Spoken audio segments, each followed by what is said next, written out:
I have a sprawling practice. I call it a paradisciplinary practice. It involves all kinds of media, collaboration with different knowledge disciplines.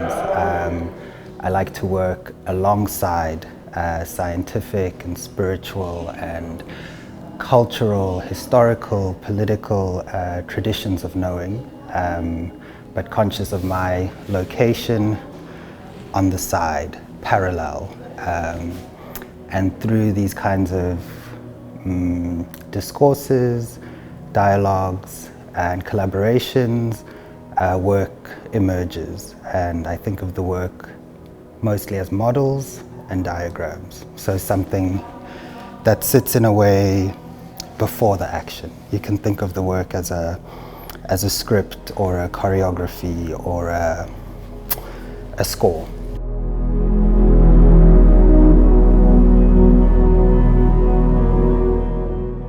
Art is not the work of changing the world precisely. It's the work that happens to enable others to change the world.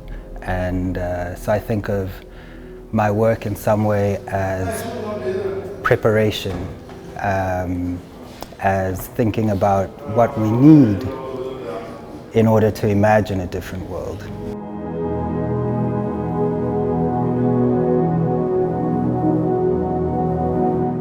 I think my approach is about imagining that the work of science is always cultural work, it's always political work, it's always social work.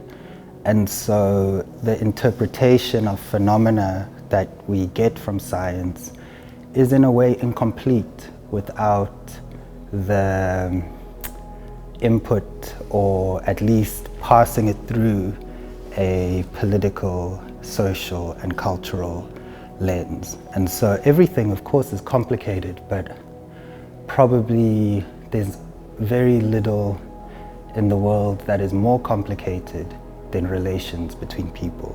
So somehow I feel like scientific understandings of natural phenomena, of cosmic phenomena, can help us to better understand our relations to each other and to the world.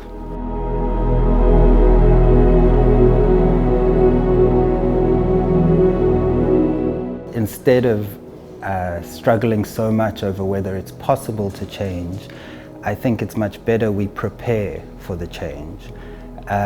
No doubt this condition that we're in is completely unbearable. We feel it more and more and more every single day. So the question is, who is preparing, and how can we, artists, everyday people, how can we contribute to preparing for what is to come, rather than being always in this position of somehow receiving the change. I think it's very possible to participate in the change. And I think coming from my history, from South Africa, apartheid, Africa, colonialism, it's very clear that all these systems will change. And for us, it's not so much to be overwhelmed by the impossibility of change, but to do some real psychic and spiritual and organizational work, so that when the change comes, it's a change that, in a way, we are proud of, we can thrive in.